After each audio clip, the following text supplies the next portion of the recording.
ጤና ይስጥልን ክቡራትና ክቡራን አድማጮቻችን እንደምን ዋላችሁ። ዕለቱ እንደ ዕብራውያን ዘመን አቆጣጠር ዮም ሸኒ ዩድ ቤት በኬሽቫን ታፍሺን ፔይባብ ሲሆን እንደ አውሮፓ ዘመን አቆጣጠር ኖቬምበር 3 ቀን 2025 ዓ.ም ነው። እንደ ኢትዮጵያ ዘመን አቆጣጠር ደግሞ ጥቅምት 24 ቀን 2018 ዓ.ም ነው። የከሳት በኋላው የአማርኛው ስርጭታችን እነሆ ጀመረ።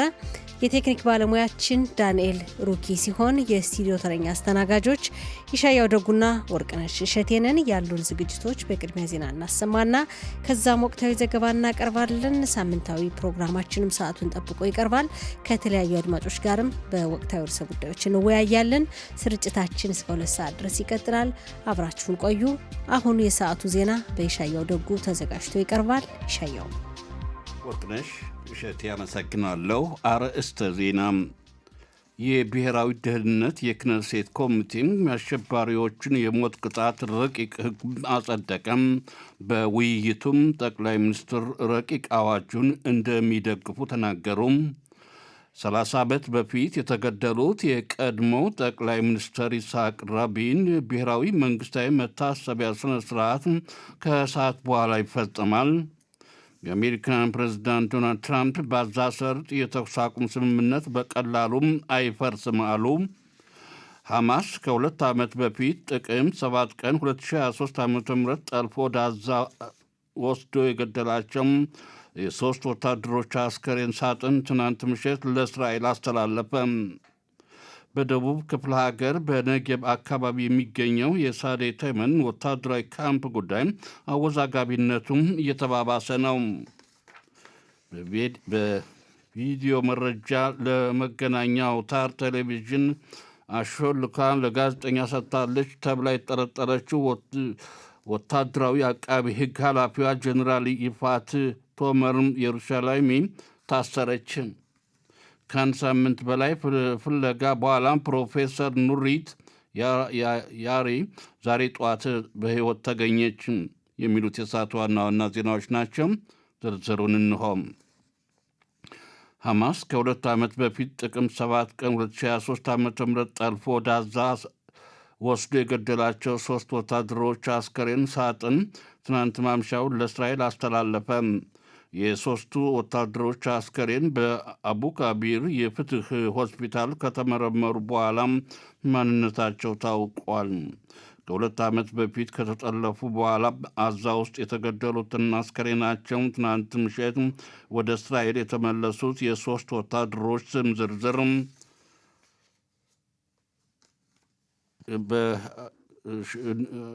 ስማቸው በይፋ ሆኗል። እነሱም አሰፍ ሐማሚ፣ ኦሜር ናውታራም በኡዚ ዳንኤል ናቸው። ሽብር ፈጣሪው ሐማስ እስካሁን ድረስ የጠለፋቸው 8 ሰዎች አስከሬን ጋዛ ውስጥ እንደያዘ ነው። ጠቅላይ ሚኒስትር ጽሕፈት ቤት ትናንት ማምሻውን ወደ እስራኤል ለተመለሱት 3 ሟቾች በቤተሰቦች የአሳፍ ሐሚ፣ የኦሜር ናቶራም እና የኦዝ ዳንኤል የሐዘን መግለጫና የማጽናኛ መግለጫ አውጥቷል። የቀሪዎቹ 8 በፍጥነቱ ወደ ሀገራቸው እንዲመለሱም ተስፋ እናደርጋለን ሲል መግለጫ አውጥቷል። ከ30 ዓመት በፊት የተገደሉት የቀድሞ ጠቅላይ ሚኒስትር ይስሐቅ ራቢን ብሔራዊ መንግስታዊ መታሰቢያ ስነ ስርዓት ዛሬ ከሰዓት በኋላም በኢየሩሳሌም ሃር ሄርጼል በአንጋፋ መሪዎች መካነ መቃብር ላይ ይከናወናል። ጠቅላይ ሚኒስትር ናታንያሁ በመታሰቢያው ስነ ስርዓት ላይ አይሳተፉም። የሟቹ የይስሐቅ ራቢን የልጅ ልጃቸው ኖዋ ሩትማን ለካን ረሸት ቤት እንደተናገረችው ናታንያሁ በመታሰቢያ ለመገኘታቸው ይሻላል ብላለች። የአሜሪካ ፕሬዝዳንት ዶናልድ ትራምፕ በጋዛ ሰርጥ የተኩስ አቁም ስምምነት በቀላሉ አይፈርስም አሉ። ትራምፕ ከሲቢኤስ ቴሌቪዥን ፕሮግራም 60 ደቂቃ ጋር ባደረጉት ቃለ ምልልስ ሐማስን በትክክል ካላሳየም እንደሚጠፋ በድጋሜ አስጠንቅቀዋል። ጠቅላይ ሚኒስትር ናታንያሁ የጋዛ ጦርነት ለማስቆም እሳቸው ላይ ግፊት ለማድረግ አስፈላጊ ሆኗል ብለዋል ትራምፕ። ቀጥለውም ፕሬዝዳንት ትራምፕ ንግግራቸውን በመቀጠል ባዛ ጦርነቱ እንዲቆም በናታንያሁ ላይ ግፊት አድርጌያለሁ፣ ጦርነቱም አቁሜዋለሁ። በተመሳሳይ ሁኔታም ለ12 ቀናት ያህል ባለፈው ሰኔ ወር የተካሄደው የእስራኤልና የኢራን ጦርነት አቁሜያለሁ ነው ያሉትን። በደቡብ ክፍለ ሀገር በነጌብ የሚገኝ የሳዴ ተመን ወታደራዊ ካምፕ ጉዳይ አወዛጋቢነቱ እንደተባባሰ ነው። ከስልጣን የለቀቀችው ዋና ወታደራዊ አቃቢ ሕግ ሜጀር ጀኔራል ይፋት ቶመር ኢየሩሳሌም እና የቀድሞ የጦር ኃይል የመከላከያ ሰራዊት ወታደራዊ አቃቢ ሕግ ማታን ሶሉሜሽ ፖሊስ የእስር ጊዜያቸውን በ5 ቀናት እንዲራዘም በጠየቀው መሰረት ወደ ቴልአቪቭ ወረዳ ፍርድ ቤት ቀርበዋል፣ ይወስናል ተብሎ ይጠበቃል። ቃል አቀባያችን ኦርሊ አልካላይ እንደዘገበችው ጀኔራል ቶሜር ኢየሩሳሌም ከብዙ ሰዓታት ፍለጋ በኋላ ትናንት ምሽት በሕይወት ብትገኝም ስልኳም ግን ጠፍቷል። በሳዴ ተመን ካምፕ ውስጥ በፍልስጤም እስረኛ ላይ የደረሰው በደል የሚያሳይ ቪዲዮ ሾልኮ በመውጣቱም የፍትህ ማደናቀፍም ተጠርጥረዋል። የብሔራዊ ደህንነት የክነሴት ኮሚቴ አሸባሪዎችን የሞት ቅጣት ረቂቅ ሕግ አጸደቀም። በውይይቱም ጠቅላይ ሚኒስትር ረቂቅ አዋጁ እንደሚደግፉ ተናግረዋል።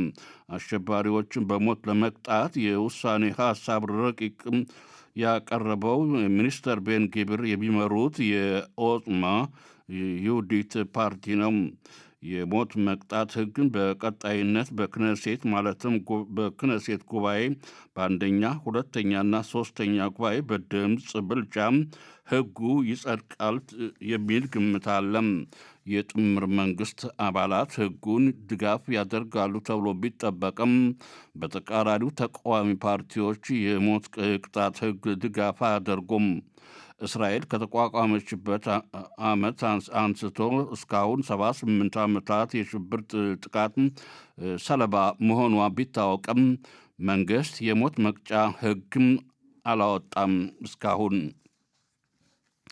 የአገር አቀፍ የሰራተኞች ድርጅት የሂስታድሩት ሊቀመንበርን ጨምሮ በአስርት የሚቆጠሩ የህዝብ ተወካዮች በእምነት ማጓደል በስልጣን ብልግና ተጠርጥረው ተያዙ። ምርመራም የሚያተኩረው አንድ ነጋዴ ንግዱን ለማስተዋወቅ በሂስታድሩት ውስጥ የከፍተኛ ባለስልጣናት፣ የከተማ ማዘጋጃ ቤት ከንቲባዎች፣ ባለስልጣናትና ሌሎች አካላት የተለያዩ ውለታዎችን ሰጥቷል በሚል ጥርጣሬ ላይ ነው። የብሔራዊ ማጭበርበር ምርመራም ክፍል የሰሜናዊ ቅርንጫፍ ኃላፊ ምክትል ዮሲ ጋዚት ለካን ረሸት ቤት ሬዲዮ አብራርተዋል። ቃል አቀባያችን ኦርሊ አልካላይ እንዲሁም ሮይ የኖውስኪ እንደዘገቡት ፖሊስ በጉዳዩ ላይ ስውር በድብቅ ምርመራ ለ2 ዓመታት ያካሄደ ሲሆን ዛሬ ጠዋት ግን ይህን ይፋ አድርጓል። ፖሊሶች ከ55 በላይ ቤቶችና በርካታ አካባቢዎች የከተማ ባለስልጣናትን ፈትሸዋል። በአስተዳደር እምነት መጓደል፣ ሙስና ወይም የስልጣን ብልግና ከተጠረጠሩት ነጋዴዎችና ባለስልጣናት መካከል 2 ከንቲባዎች ታስረዋል። ከአንድ ሳምንት በላይ ፍለጋ በኋላ ፕሮፌሰር ኑሪት ያሬ ዛሬ ጠዋት ተገኝተዋል። በሕይወት አለች፣ ነገር ግን በአስጊ ሁኔታ ላይ ነችም። የ77 ዓመቷም ያሪ በያሪኮን ወንዝ ዳር በሚገኝ ድልድይ ስር ወድቃ መገኘቷም ቃል አቀባያችን ዘግባለችም።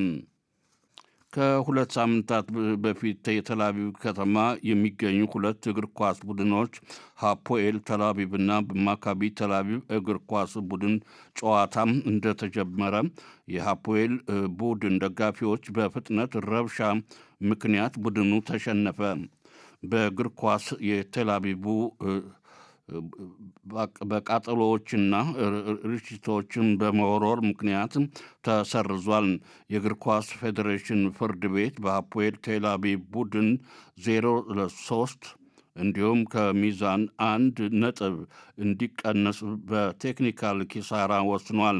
ቡድኑም 194 ሺህ ሸቄል ቅጣት ይጣልበታል። ፍርድ ቤቱም ማካቢ ተላቪቭ ጨዋታ ቢቋረጥም 3-0 ሀፖኤል ተላቪቭን አሸንፏል ተብሏል። የአየር ጸባይ ሁኔታ ዛሬ ሰኞ ሙቀቱ በመጠኑ ቀንሷል ቢባልም በመላ አገሪቱ ያለ ወትሮው ሞቃታማ ነው። ዛሬ ማምሻውን በአንዳንድ አካባቢዎች አልፎ አልፎ በጥቂቱ ይዘንባል የሚል ግምት እንዳለም የአየር ጸባይ ተመራማሪዎች ገለጹም። ነገ ማክሰኞና ከነገ ወዲያ ረቡዕ የሙቀቱ መጠን ይጨምራል የሚል ግምት አለ ይላሉ ተመራማሪዎቹም። ወርቅነሽ፣ የሰዓቱ ዜና እስከዚሁ ነው። ሻያው እናመሰግናለን ስለ ዜናው። ወደሚቀጥለው ዝግጅት እንላፍ። ሙዚቃ። ይህ የተከበራቸው አድማጮቻችን፣ ከዚህ በመቀጠል ወቅታዊ ጉዳዮችን እንመለከታለን። ከዜና እወጃ በመቀጠል ወርቅነሽ እሸቴ በእውነትም ያለው አዳዲስ ነገሮች ይፈጠራሉና የጋዛ ሰርጥ ለቀው ለመውጣት የእስራኤል መከላከያ ሰራዊት በተቆጣጠረው ክልል የሚገኙ አሸባሪዎች በሚመለከት ሚኒስትር ኢታማር ቤን ግቪር ያቀረቡት ሀሳብ ምን ይመስላል? ሻየው አመሰግናለሁ። እንግዲህ በጋዛ ሰርጥ ያሉ የሐማስ አሸባሪዎች ጉዳይ ያው በአሜሪካው ፕሬዚዳንት በዶናልድ ትራምፕ አማካኝነት የቀረቡት 21 የስምምነት ነጥቦች አሉ።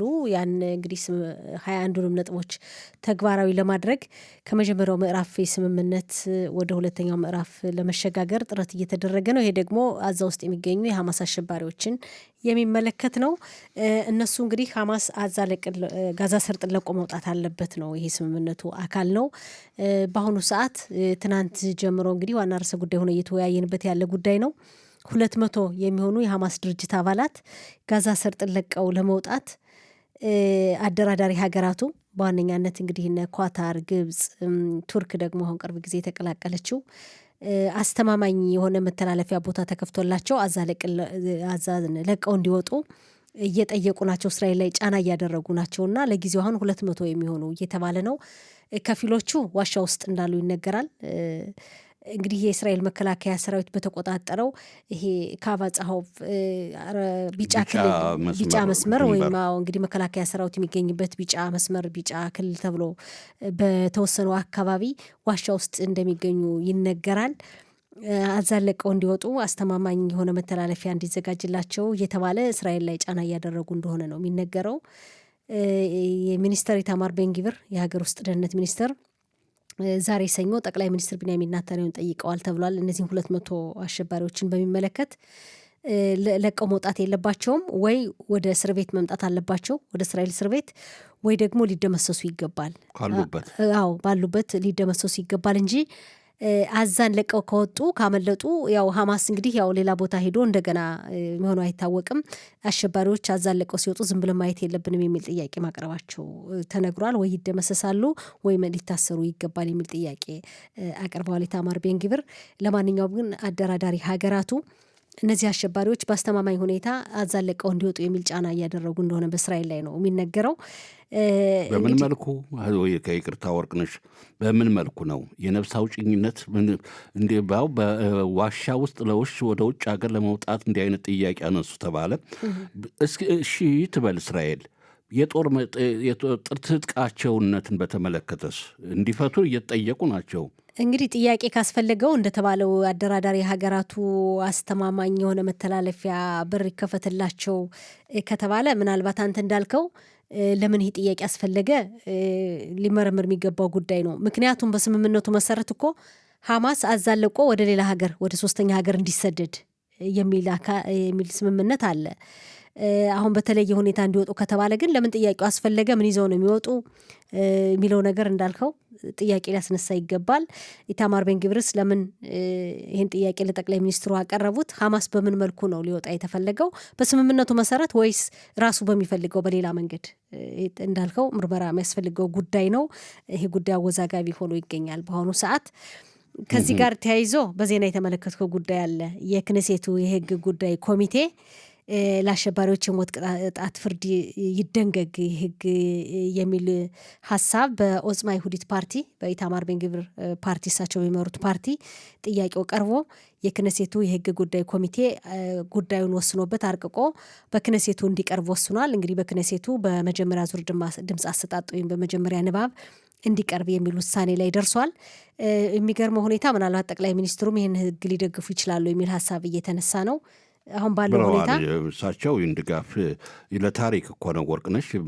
እስራኤል ከተቋቋመችበት ጊዜ አንስቶ እስካሁን 78 ዓመት እያስቆጠረች ሆነና እንዲህ አይነት ምንም ዘውትር በሽብር ጥቃት የተሰለበች የተጎዳች ሀገር ናትና የእስራኤል መንግስት የአሸባሪዎችን የሞት ቅጣት ህግ አልነበረውም። ግን አሁን ላይ ምናልባት ይህን ህግ እንዲጸድቅ በሚል ጠቅላይ ሚኒስትሩ ድጋፍ አደርጋለሁ ብለው በይፋ ተናግረዋል። በቀጣይነት እንግዲህ እንዳልሽው ሂደት ያለው ነው። ኮሚቴው የብሔራዊ ደህንነት የክነሴት ኮሚቴ አጽድቆታል ተባልና ክነሴቱ ኮሚቴ አጽድቆታል። እንግዲህ ወደ ክነሴቱ ቀርቦ ምን አይነት ውሳኔ ምን አይነት የድምፅ ድጋፍ ሊያገኝ ይችላል በሂደት የሚታይ ነገር ነው።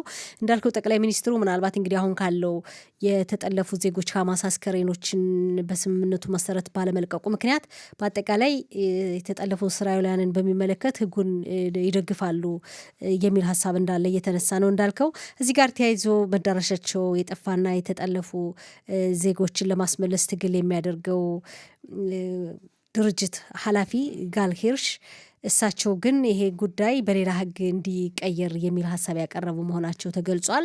ሁኔታው እንዳሰጋቸውና ህጉን የሚተካ ሌላ ህግ ቢደነገግ መልካም ነው የሚል ሀሳብ ማቅረባቸው ተገልጿል። ኢታማር ቤን-ግቪር ለጋል ሂርሽ ሀሳቡ እንዳልተቀበሉትና እንዳልተስማሙ ነው የሚነገረው። ለማንኛውም የፊታችን ረቡዕ ከነገ ወዲያ በክነሴት ይቀርባል። የመጀመሪያ ድምፅ እንዲሰጥበት ተብሎ ይጠበቃል። ይህ ህግ ምናልባት በቂ ድምፅ የድጋፍ ድምፅ የማያገኝ ከሆነ ህጉ ሌላ ጊዜ እንዲቀርብ ለሌላ ጊዜ ይቀጠራል ተብሎ ይጠበቃል። ያለው ሁኔታ ይህን ይመስላል። እሺ፣ ወደ ቀጣዩ ወቅታዊ ዘገባ ስናልፍ ወርቅነሽ ወታደራዊ አቃቢ ህግ ኃላፊዋ የፋት ቶሜር ኢየሩሻላይሚ ጉዳይ አወዛጋቢ ሁኔታ እንዴት ነው? በጣም በብዙሃን መገናኛ በህዝቡ ስትወቀስ ውለሽ አትግቢ የሚሉ ህዝቡ ሲወቅስ አሰነበተና እንዴት ነው ይሄ ሁኔታ? ይሄ ሁኔታ እንግዲህ ብዙ ጊዜ ወሰደ ከተነጋገርንበት በመገናኛ አውታሮች ይፋ ከሆነ ከዓመት በላይ ሆነና አሁን እንደገና ያገረሸ ጉዳይ ነው። ያው ህዝቡ እንግዲህ የተቃወመው የመከላከያ ሰራዊቱ የአቃቢ ህግ እንግዲህ ኃላፊዋ ያፋት ቶሜር ኢየሩሻላይሚ እንደምናስታውሰው አሸባሪዎች በታሰሩበት ስዴ ቲማን በተባለው እስር ቤት የተጠባባቂ የሚሊዮን ወታደሮች በአንድ የአኑክባ የተባለ እንግዲህ ጥቅምት 7 ቀን ጥቃት ያደረሱ የሐማስ አሸባሪዎች መካከል አንዱ እስረኛ ላይ አስነዋሪ ጥቃት አድርሰውበታል፣ አስነዋሪ ተግባራትን ፈጽመዋል በሚል በቪዲዮ የተቀረጸ ምስል እንግዲህ በዓለም ተሰራጭቷል። በርካታ ሰው አይቶታል፣ ሚሊዮኖች አይተውታል። የእስራኤልን መከላከያ ሰራዊት እጅግ ያስወገዘ አሁንም ድረስ በተለያዩ ሀገራት በእስራኤል መከላከያ ሰራዊት ላይ ቀጥታ ክስ እንዲቀርብባቸው ለመዝናናት ሲሄዱ እንኳን እንዲታሰሩ የሚባለው አንዱ ይሄ ችግር እንደሆነ ነው የሚነገረው። የእስራኤል መከላከያ ሰራዊት ምስጉን ቢሆንም በዓለም አቀፍ ሕግ የሚመራ ቢሆንም ጥቃት ሲያደርስ እንኳን አስቀድሞ ፍልስጤማውያን እንግዲህ በሚገባቸው አረብኛ ቋንቋ በየመንም በኢራንም ጥቃት ሲደርስ በየአካባቢው በሚገባቸው በህዝቡ ቋንቋ መልእክት እየተበተነ ነው ጥቃቱ የሚደርሰው። ግን ያን ሁሉ ያጠፋ ነው ይሄ ጉዳይ። ይሄ የቪዲዮ መልእክት የእስራኤል መከላከያ ሰራዊት ለካ በዚህ ደረጃ ይህን አይነት አረመናዊ ጭካኔ ድርጊት ይፈጽማል የሚል መልእክት ያስተላለፍ የቪዲዮ ምስል ተሰራጭቷል። እንግዲህ ያ ምስል ሲተላለፍ ያፋ ቶሜር ኢየሩሻላይሚ በእሳቸው እውቅና ነው የሚለው። እንግዲህ አሁን አዲስ እንደገና እሳቸው ተይዘው እንዲመረመሩ የተደረገበት ምክንያት እንደምናስታውሰው በ12ኛው ቴሌቪዥን ጣቢያ ታይቷል። ይሄ ቪዲዮ መልእክት ብዙ አወዛጋቢ ጉዳይ ነበር። እንግዲህ ከአንድ ዓመት በላይ በቆየ ሁኔታ ምናልባት ይህ ቪዲዮ ምስል ሆን ተብሎ ተቀናብሮ እንዲታይ የተደረገ ነው ይባላል። በትክክል ሁኔታው የተፈጸመ ነው ይባላል። ይህ አሸባሪ በሕክምና ምርመራ ተደርጎለት በቪዲዮ የታየው ደረሰበት የተባለ ጥቃት አልደረሰበትም፣ ትክክል አይደለም፣ ሆን ተብሎ ነው ይባላል እና አወዛጋቢ ጉዳይ ነው። ከዚህ በፊት ለከፍተኛው ፍርድ ቤት እንግዲህ እሳቸው ይሄን ሚስጥራዊ ቪዲዮ ያወጣው አካል እንደማይታወቅ አይታወቅም የሚል መልስ እንደተሰጠ ነው በአቃቢ ሕጉ አማካኝነት በወታደራዊ አቃቢ ሕጉ የሚነገረው። ግን ሆን ተብሎ ሚስጥር ለማጥፋት ነው እንጂ እርሳቸው ያውቃሉ። በእሳቸው እውቅና አማካኝነት ነው ለመገናኛ አውታሮች ለዓለም ዓይንም የደረሰው የሚል ጥርጣሬ አለ። በዛ ምክንያት እንግዲህ ሰሞኑን ከኃላፊነታቸው በረፍት እንዲወጡ የኃላፊነታቸውንም የሚለቁበት ደብዳቤ እንዳቀረቡ ተነግሯል።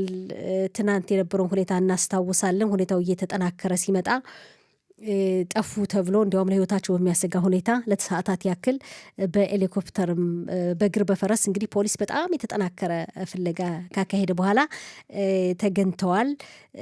እንግዲህ በቁጥጥር ስር መዋላቸው በይፋ ታውቋል። ከዛ በኋላ ምርመራው እንደቀጠለ ነው። ስልካቸው የእጅ ስልካቸው ጉዳይ በጣም በጣም አወዛጋቢ ሆኗል። ብዙ ጥያቄዎችን እያስነሳ ነው። ባህር እንደ ባህር ገብታ ልብሷ ሁሉ ተነካክሮ የልብስ ሁሉ በልብስ ወደ ባህር ለመግባት ሞክራ ነበረ። እሷ ግን በሕይወቷ አልቆረጠችም። ወደዛ ከመሄዷ በፊት አውቶቡሷ ተላቪቭ ባህር ዳርቻ መኪናዋ ተገኝቷል።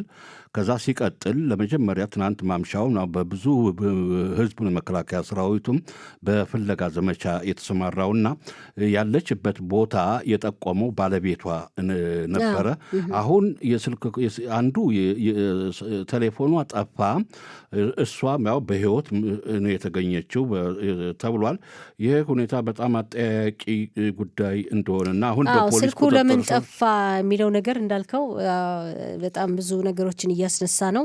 መቼም እንግዲህ እጅ ስልካችን አይደል ሁሉ ነገር ያለው እጅ ስልካቸው የህዝብ እርግማን፣ በህዝቡ ወቀሳ በመገናኛ በቴሌቪዥን እኮ ፍርድ ቤት ቆማ ፍርድ ቤት በችሎት ዳኞች ተቀምጠው ያጠፋችውን ሁኔታ ሳይፈርድ እኮ ህዝቡ እኮ ፈርዷታል እኮ። በጣም ቀላል ወቀሳ ነው የተሰነዘረባትና አሁን ወቀሳው እንግዲህ እውነት ከሆነ ነው። ግን ለማንኛውም እንግዲህ የፍርዱ ሂደት ተጀምሯል። በሂደት ምን ሊሆን ይችላል እናያለን። እውነት ነው ወይስ እንዲሁ እንደው የተቀናበረ ነገር ይሆን? እንግዲህ በፍርዱ መጨረሻ ላይ ያለው ሁኔታ እናያለን። ግን ሁኔታው ከባድ እንደሆነ እየተነገረ ነው። ለማንኛውም ምክንያቱም የአንዲትን ሀገር መከላከያ ሰራዊት በዚህ ደረጃ ስም የሚያጠፋ ድርጊት ለዛውም አሁን እስራኤል ላይ ዓለም በሙሉ በአንድ አይን በአንድ ድምፅ እስራኤልን በጠላበት ወቅት ተጨማሪ ደግሞ ከራሱ እንግዲህ ከወታደራዊ አቃቢ ሕግ እንዲህ አይነት ነገር ሲወጣ አስቸጋሪ ሊሆን ይችላል። ከባድ ነው ያለው ሁኔታ። ይሻየው አምናለች ቪዲዮውን ለቴሌቪዥን ማስተላለፏን እምነት ሰርቻለሁ ብላ አምናለች። ስራ በዚህ ከባድ ጥፋት ነው ትክክል አለ የተሰራው እና ለማንኛውም ወደ ጊዜ እየገሰገሰ ስለሆነ አሁን ይህን ባጭሩ ብንመለከተው ወቅታዊ ዘገባ ትናንት ማምሻውን ሐማስ የመለሳቸው 3 አስከሬኖችን ማንነት ተለይቷልና ሐማስ እስከ ዛሬ የት አቆያቸው? እንዴት ይታያል? ሐማስ እንግዲህ ያው እንደምናውቀው እንዳልከው ሻየው ባጭሩ እስካሁን ድረስ አላገኘሁም እያለ እንዲሁም ከዚህ በፊት የተለቀቁ አስከሬኖችን አጽም አፈላልጎ አዲስ አስከሬን አስመስሎ የሰደደበት ሁኔታም ነበረ። በእስራኤል በኩል ግን በትክክል 10 የሚሆኑ አስከሬኖችን መመለስ ይችላል ያለምንም ውጣ ውረድና ያለማንም አጋዥ የሚል ተጠናከረ ጥያቄ ቀርቦ ነበር። ትናንት እንግዲህ 3 የመከላከያ ሰራዊቱ አባላት ናቸው እነዚህ አስከሬኖች የመለሳቸው፣ ማንነታቸው ተለዩታል። በዜና እንደተመለከት ነው እንግዲህ አንዱ አሳፍ ካማሚ ነው። ኮሎኔል አሳፍ ካማሚ የ40 ዓመት የዕድሜ ክልል የሚገኝ የ3 ልጆች አባት ባለትዳር የነበረ ጥቅምት 7 ቀን ነው እንግዲህ ከአሸባሪዎች ጋር ሲዋጋ በዛው ህይወቱ ያለፈው። አስከሬኑ ተመልሷል ለቀብር። ነፍስ ይማር። ሌላው የደቡብ አካባቢ መከላከያ ሰራዊቱ እዝ ኃላፊ ነበር። ነፍስ ይማር። ሁለተኛው ደግሞ ኦሜር ይባላል። በ77ኛው ብርጌድ የእግረኛ ሰራዊት ኃላፊ ነበር። 77ኛው ብርጌድ ኃላፊ ነበር። በ22 ዓመት የዕድሜ ክልል የሚገኝ ከአሜሪካ የመጣ የሻለቃ ኦሜር ማክሲም ናውታራ ይባላል። እሱም እንደዚሁ ያን ቀን አሸባሪዎች ጋር ሲዋጋ ነው ህይወቱ ያለፈው። ሌላው ደግሞ የ50 አለቃ ኦዝ ዳንኤል ይባላል። የ19 ዓመት ነው። በ77ኛው ብርጌድ ተዋጊ ነበር። ነፍስ ይማር። ሁሉም ያን ቀን ከአሸባሪዎች ጋር ሲፋለሙ ነው ህይወታቸው ያለፈው። እንግዲህ ዛሬ ትናንት ተመልሷል አስከሬናቸው ወደ እናት ምድር ወደ እስራኤል። ነፍሳቸውን ይማር። አሁን እንግዲህ 8 አስከሬኖች አዛ ውስጥ አሉ እንደተያዙ ናቸው። ሁሎችን መመለስ አለበት ሐማስ። ዋሻ ውስጥ አውጥቶ ነው እንግዲህ እነዚህን የሰደደውና አሁን እንግዲህ አስከሬኖች ያሉበትን አያውቅም ለማለት ሐማስ ይሄ ራሱ እንደ አንድ ማስረጃ ሊሆን ይችላል። በሂደት የምናየው ጉዳይ ነው። እናመሰግናለን። ወደሚቀጥለው ዝግጅት እንለፍ። ሳምንታዊ ፕሮግራማችን ይቀርባል።